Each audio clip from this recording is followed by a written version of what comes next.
আজ হচ্ছে রবিবার, আর রবিবারের দিন মাংস খাওয়া তো খুবই দরকার, তাই না? আর আমার মনটা একটু মাংস মাংস করছিল, সেই জন্য তোমাদের দাদাভাইকে বললাম যে বাজার থেকে ছুটে গিয়ে আগে মাংস নিয়ে আসো।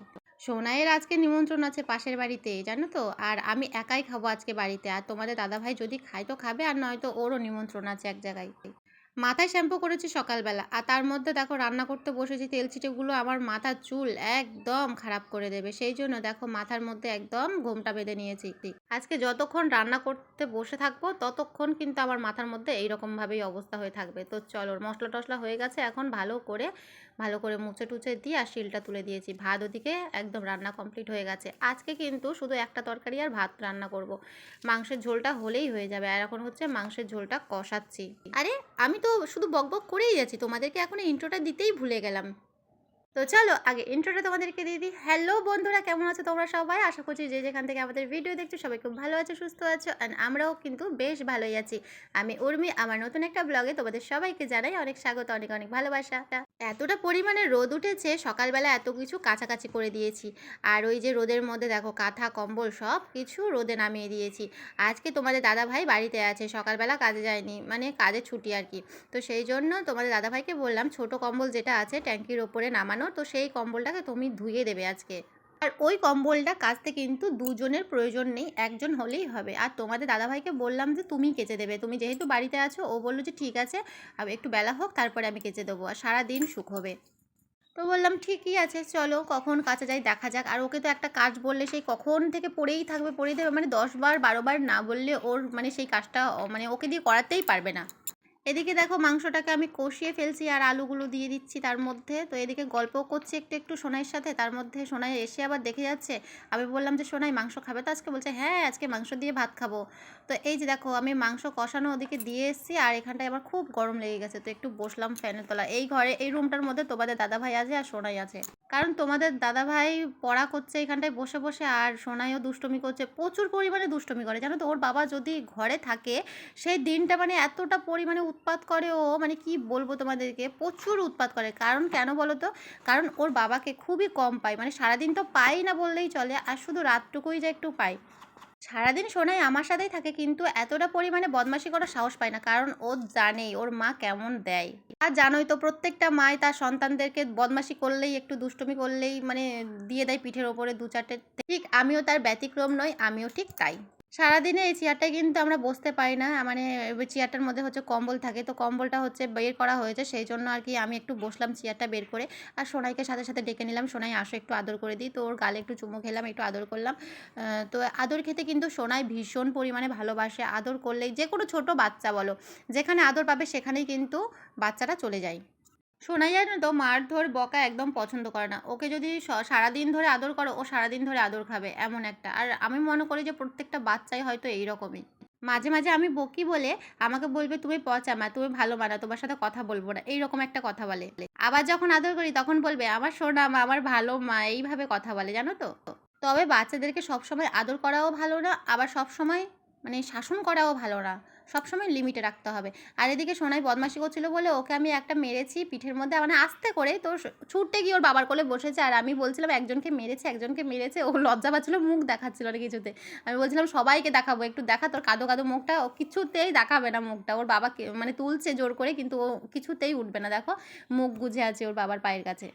বাড়িতে একটা বাচ্চা থাকলে হই চই হই হুল্লোড় মারধর বকা ঝকা এইভাবেই চলে সারাদিন। আর সত্যি বলতে সোনাই যদি 5 মিনিটের জন্য কোথাও যায় বা চোখের আড়াল হয় না, সত্যি আমার একদম ভালো লাগে না, মানে আমি কান্না করে বসি, জানো তো, এতটা মন খারাপ করে ওর জন্য আমার। কারণ তোমরা তো জানোই ছোট থেকেই সোনাই কিন্তু আমার হাতে মানুষ হয়েছে। আর ওকে আমি সাথে সাথেই নিয়ে গেছি, যেখানে গেছি সাথে সাথেই নিয়ে গেছি। সত্যি বলতে সোনাইকে ছাড়া কিন্তু আমি একটা দিনও একটা মুহূর্তও কাটাতে পারবো না। কি গো? আমি খাবার নিয়ে দিচ্ছি বলেছে দিদা ধনা ধরে বসে বসে খাচ্ছি। তাই? তোমার নিমন্ত্রণ ছিল যে?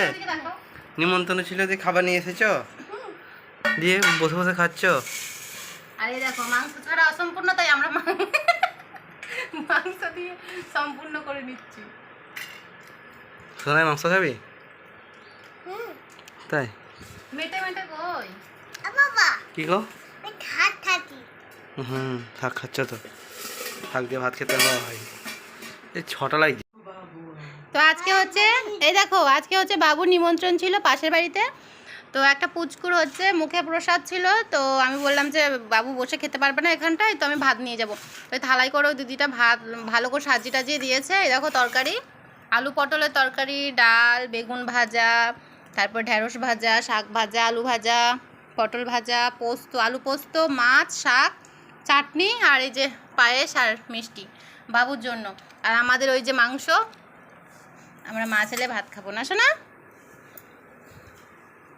খেয়ে নাও। আর ওই যে ক্লান্ত হয়ে গেছে, দেখো কেমন ক্লান্ত হয়ে গেছে, কম্বলটা কেচে দিই, ওই দেখ কম্বলটা কেচে ক্লান্ত হয়ে গেছে।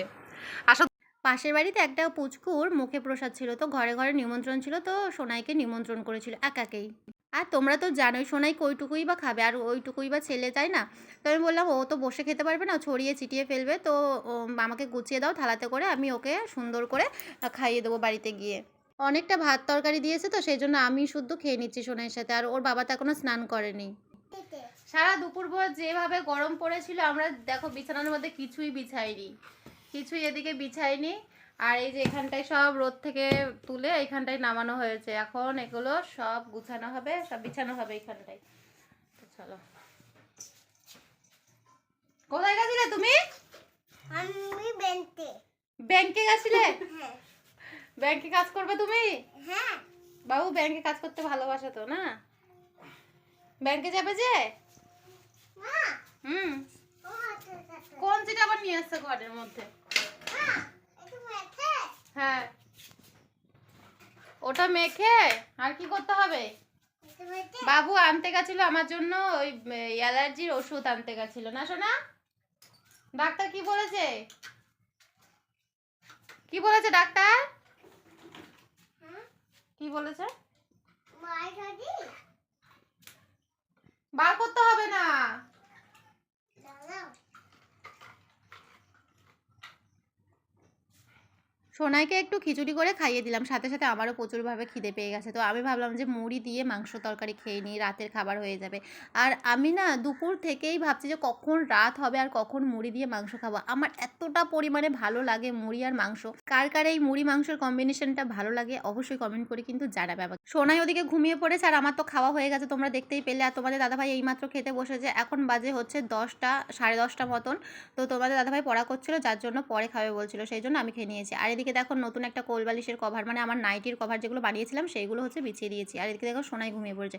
চলো বন্ধুরা, আজকের ব্লগটা এই পর্যন্ত রাখছি, দেখা হচ্ছে নেক্সট ব্লগে। সবাই ভালো থেকো, সুস্থ থেকো, টাটা, গুড নাইট।